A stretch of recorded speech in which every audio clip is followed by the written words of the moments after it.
नमस्कार, दिन भर की बड़ी खबरों में आपका स्वागत है। मैं हूं परवीन शेख।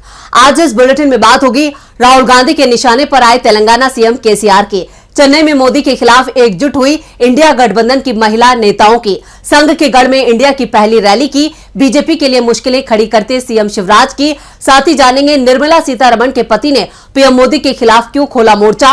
और बुलेटिन के आखिर में बात राजस्थान विधानसभा चुनावों की। इसके साथ ही और भी कई बड़ी खबरों से आपको करवाएंगे रूबरू, लेकिन तमाम बड़ी खबरों से पहले एक नजर सुर्खियों पर। कांग्रेस सांसद राहुल गांधी अचानक दिल्ली के बंगाली मार्केट में मिठाई की दुकान पर पहुंचे। राहुल को देखते ही उनके साथ सेल्फी खींचने की मची होड़। राहुल ने वहां मौजूद लोगों से की मुलाकात। जातिगत जनगणना को लेकर कांग्रेस ने सोशल मीडिया एक्स पर पोस्टर जारी कर पीएम मोदी पर साधा निशाना। पोस्टर के कैप्शन में लिखा, जातिगत जनगणना से बचने के उपाय खोजते हुए पीएम मोदी।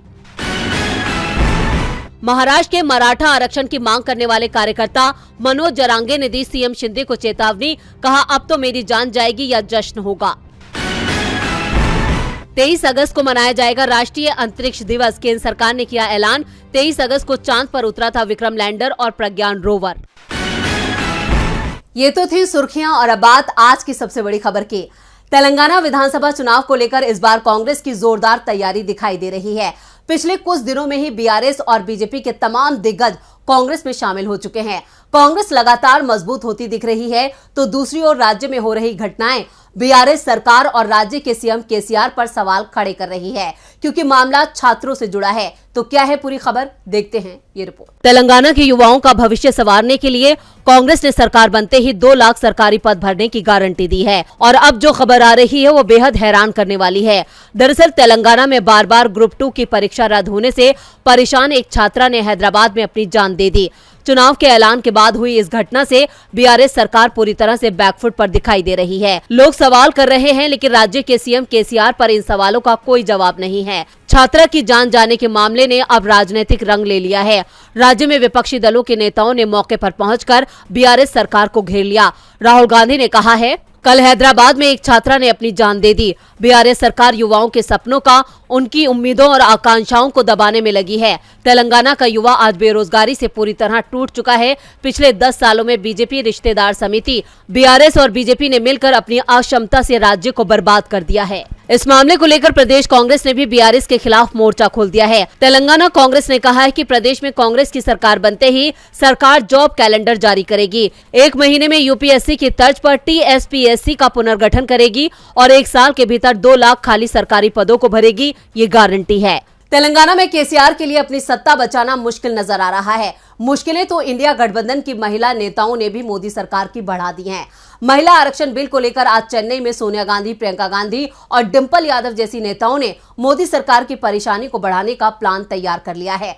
तो क्या है सोनिया गांधी का प्लान, जिससे दबाव में आ सकती है मोदी सरकार? देखते हैं ये रिपोर्ट। कांग्रेस संसदीय दल की अध्यक्ष सोनिया गांधी और पार्टी महासचिव प्रियंका गांधी वाड्रा के साथ द्रमुक महिला अधिकार सम्मेलन में भाग लेने के लिए चेन्नई पहुंची। खास बात ये रही कि इंडिया गठबंधन में शामिल सभी महिला नेता इस बैठक में शामिल हुई। बैठक में पीडीपी प्रमुख और जम्मू कश्मीर की पूर्व सीएम महबूबा मुफ्ती, सपा नेता डिंपल यादव समेत कई नेता शामिल हुई।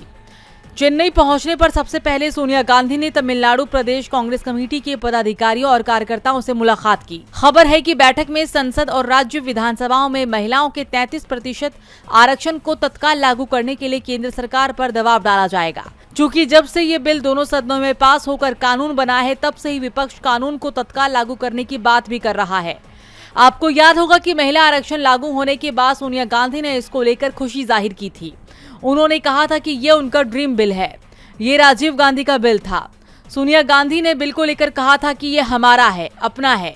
तो वहीं प्रियंका गांधी ने एमपी के धार में जनसभा को संबोधित करते हुए कहा था कि महिला आरक्षण बिल आया, हमने भी समर्थन किया। फिर पता चला कि ये 10 वर्षों तक लागू नहीं होगा। तो फिर इस घोषणा का क्या मतलब? क्या मोदी सरकार महिलाओं को मजाक समझ रही है कि वो कुछ भी देखकर उन्हें वोट दे देंगी? ओबीसी के मुद्दे पर अब महिलाओं को भी एकजुट करने की तैयारी है, जो बीजेपी के लिए आने वाले चुनावों में खतरे की घंटी है। खतरे की घंटी तो इंडिया गठबंधन ने भी बजा दी है। 2024 लोकसभा चुनाव से पहले ही विपक्षी दलों के गठबंधन इंडिया ने मोदी के खिलाफ मोर्चा खोल दिया है। इंडिया की बढ़ती ताकत से बीजेपी पहले ही काफी डरी हुई है। वहीं इंडिया ने एक ऐसा ऐलान कर दिया है जिससे भगवा पार्टी में हड़कंप मच गया है। अब बीजेपी और आरएसएस के गढ़ में ही इंडिया गठबंधन के सभी दिग्गज एक मंच पर नजर आने वाले हैं। क्या है पूरी खबर, देखते हैं ये रिपोर्ट। 2024 का लोकसभा चुनाव काफी दिलचस्प होने वाला है। बीजेपी के नेतृत्व वाले एनडीए का मुकाबला मजबूत इंडिया गठबंधन से होगा। अब जो खबर आ रही है उसके मुताबिक इंडिया गठबंधन की पहली रैली नागपुर में हो सकती है। पहले ये रैली भोपाल में करने का फैसला हुआ था, लेकिन पीसीसी चीफ कमलनाथ नहीं चाहते थे कि विधानसभा चुनाव की तैयारी छोड़कर वो साझा रैली के इंतजाम में जुट जाएं, क्योंकि एमपी में कांग्रेस के अलावा इंडिया गठबंधन के किसी भी घटक दल का कोई प्रभाव नहीं है। लेकिन अब इंडिया गठबंधन की रैली और अगली बैठक नागपुर में होगी। नागपुर में इंडिया गठबंधन की पहली रैली के लिए तारीख अभी तय नहीं है। एनसीपी अध्यक्ष शरद पवार तो चाहते थे कि यह रैली इसी महीने के आखिर में हो। कांग्रेस पार्टी भी इसके लिए तैयार हो गई, लेकिन कहा जा रहा है कि बंगाल की मुख्यमंत्री ममता बनर्जी इसके लिए राजी नहीं हुई। उन्होंने कहा कि बंगाल में तब पूजा और त्योहार का समय होगा, इसलिए तारीख आगे बढ़ा दी जाए। सूत्रों के मुताबिक कांग्रेस पार्टी ने नवंबर के पहले हफ्ते में रैली करने का प्रस्ताव रखा है। शरद पवार और शिवसेना यूबीटी चीफ उद्धव ठाकरे भी इसके लिए तैयार हो गए हैं। बिहार के मुख्यमंत्री नीतीश कुमार और समाजवादी पार्टी के अध्यक्ष अखिलेश यादव से भी इस बारे में बातचीत कर ली गई है। समझा जा रहा है कि लेफ्ट पार्टियों को भी इसके बारे में जानकारी दे दी गई है। नागपुर में इंडिया गठबंधन की पहली रैली और बैठक को लेकर कांग्रेस के नेताओं की एक राय नहीं है। पार्टी के राष्ट्रीय महासचिव की माने तो उस समय एमपी, राजस्थान, छत्तीसगढ़ और तेलंगाना में विधानसभा चुनाव के लिए चुनाव प्रचार चल रहा होगा। ऐसे में पार्टी के सीनियर नेताओं के लिए 2 दिन निकालना बड़ा मुश्किल हो सकता है। ऐसे में ये तय माना जा रहा है कि रैली और बैठक अब 3 दिसंबर के बाद कभी भी हो सकती है, जिससे बीजेपी में हड़कंप मच गया है। नागपुर में इंडिया की रैली से बीजेपी परेशान है। इधर एमपी में शिवराज से बीजेपी परेशान है। शिवराज ने लाडली बहनों को चुपके से पैसे देने का ऐसा बयान दिया जिस पर बवाल मच गया है। राज्य में चुनाव की तारीखों की घोषणा होते ही आचार संहिता लागू है, लेकिन सीएम शिवराज अपने भाषण में कुछ ऐसा कह गए जिससे वो विपक्ष के निशाने पर आ गए हैं। तो क्या है पूरा मामला, देखते हैं ये रिपोर्ट। सीएम शिवराज सिंह चौहान के लाडली बहनों को दी जाने वाली राशि को लेकर दिए जाने वाले बयान के बाद बवाल मच गया है। दरअसल बीती रात गोविंदपुरा विधानसभा क्षेत्र में सीएम ने नवंबर में लाडली बहना की किस्त बहनों के खाते में चुपचाप डालने का वादा किया था। इसे लेकर कांग्रेस अब शिवराज पर वार कर रही है। वहीं दिग्विजय सिंह ने इस मामले को संज्ञान में लेने के लिए निर्वाचन आयोग से भी निवेदन किया है। उन्होंने सोशल मीडिया अकाउंट एक्स पर पीसीसी चीफ कमलनाथ के मीडिया सलाहकार पीयूष बबेले के ट्वीट को रीट्वीट कर लिखा, मामा शिवराज सिंह चौहान की चुपके से पैसे डालने की आदत बन गई है। पहले भ्रष्ट विधायकों की जेब में डालकर मुख्यमंत्री बने, अब खुलेआम कह रहे हैं क्या ईसीआई इसे संज्ञान में लेगी। इन्होंने दुबई में क्या क्या किया है उसकी भी जानकारी है। पीसीसी चीफ कमलनाथ के मीडिया सलाहकार पीयूष बबेले ने एक्स पर पोस्ट करते हुए लिखा था कि शिवराज जी खुलेआम आचार संहिता की धज्जियां उड़ा रही हैं। कह रहे हैं कि आचार संहिता लगने के बाद चुपके से पैसे डालूंगा। ये चुपके से क्या होता है? पहचानिए मध्य प्रदेश का असली ठग कौन है, ठग को पहचानिए। गौरतलब है कि प्रदेश में बीजेपी पहले से ही चौतरफा घिरी हुई है। ऐसे में शिवराज के बयान ने बीजेपी की मुश्किलों को और बढ़ा दिया है। शिवराज के इस बयान पर कांग्रेस ने बीजेपी को आड़े हाथों लिया है, तो वित्त मंत्री निर्मला सीतारमण के पति ने पीएम मोदी को आड़े हाथों लिया है। सरकार के मंत्री भले ही पीएम मोदी की नीतियों को लेकर मुंह ना खोलें, लेकिन उनके परिवार के लोग अब खुलकर पीएम मोदी की आलोचना कर रहे हैं, जिससे पूरी सरकार ही मुश्किल में दिख रही है। तो क्या कहा है निर्मला सीतारमण के पति ने, देखते हैं ये रिपोर्ट। पीएम मोदी विपक्ष के साथ अब अपनों के निशाने पर हैं। पीएम मोदी की नीतियों पर सवाल अब घर में उठ रहे हैं। वित्त मंत्री के घर वाले अब बीजेपी और पीएम मोदी के खिलाफ खुलकर बोल रहे हैं। निर्मला सीतारमण के पति और अर्थशास्त्री व सामाजिक टिप्पणीकार परकला प्रभाकर ने देश की दुर्दशा को लेकर बीजेपी और मोदी सरकार पर जमकर निशाना साधा है। उन्होंने कहा कि केंद्र में केवल नरेंद्र मोदी और अमित शाह के अलावा कुछ नहीं है। मोदी सरकार तानाशाह है और अगर वो 2024 में फिर जीतकर सत्ता में आती है तो देश की अर्थव्यवस्था पर गहरा आघात होगा। मोदी सरकार काम की जगह ब्रांडिंग पर चल रही है। वे 80% पैसा ब्रांडिंग पर खर्च कर रहे हैं। एक योजना को दिखाने के लिए मोदी सरकार देश भर में बैनर और होर्डिंग्स लगा देती है जिसमें केवल मोदी ही मोदी होते हैं।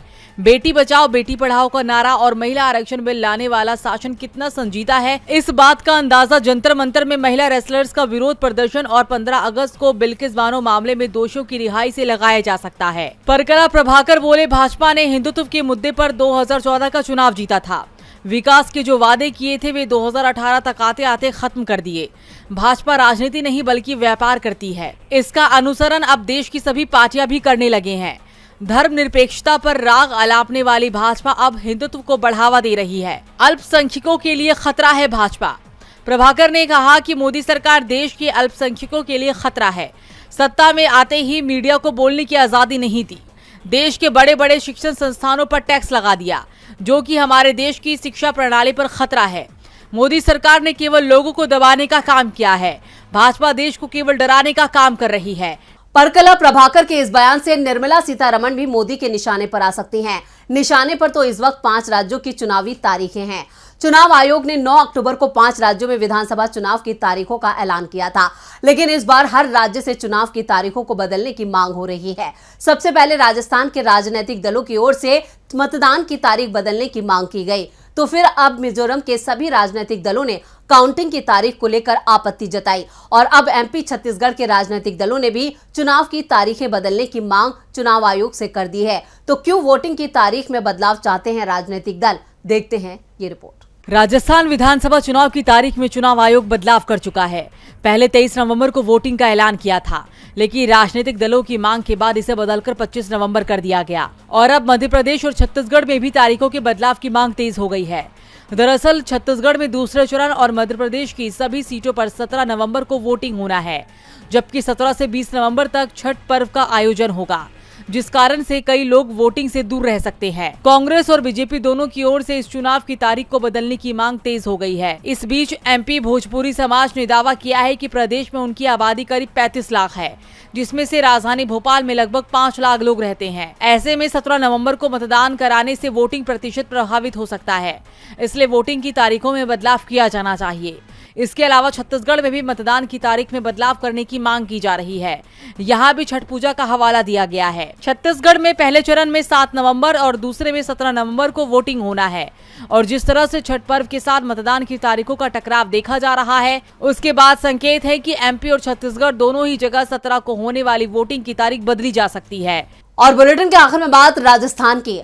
राजस्थान विधानसभा चुनावों के लिए बीजेपी ने 41 उम्मीदवारों की सूची भले ही जारी कर दी हो, लेकिन चुनाव प्रचार के मामले में कांग्रेस को बढ़त दिखाई दे रही है, क्योंकि राज्य सरकार की तमाम योजनाओं का बीजेपी के पास कोई तोड़ नहीं है। यहां तक कि पीएम मोदी को भी कहना पड़ा कि बीजेपी की सरकार बनी तो वो गहलोत सरकार की योजनाओं को बंद नहीं करेंगे, जबकि वो एमपी में जहां उनकी सरकार है उसकी योजनाएं गिना भी नहीं पा रहे हैं।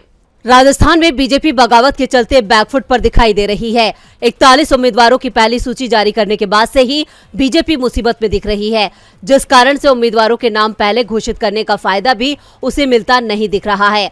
तो दूसरी ओर कांग्रेस ने उम्मीदवारों के नाम भले ही तय नहीं किए हैं, लेकिन चुनाव प्रचार में बीजेपी पर बड़ी बढ़त बना ली है। एक तरफ बीजेपी और संघ के कार्यकर्ता गहलोत सरकार की नाकामी को लेकर सड़कों पर हैं, वहीं कांग्रेस सरकार और सीएम अशोक गहलोत ने अपनी योजनाओं के जरिए 3.5 करोड़ लोगों तक सीधे अपनी पहुंच बना ली है।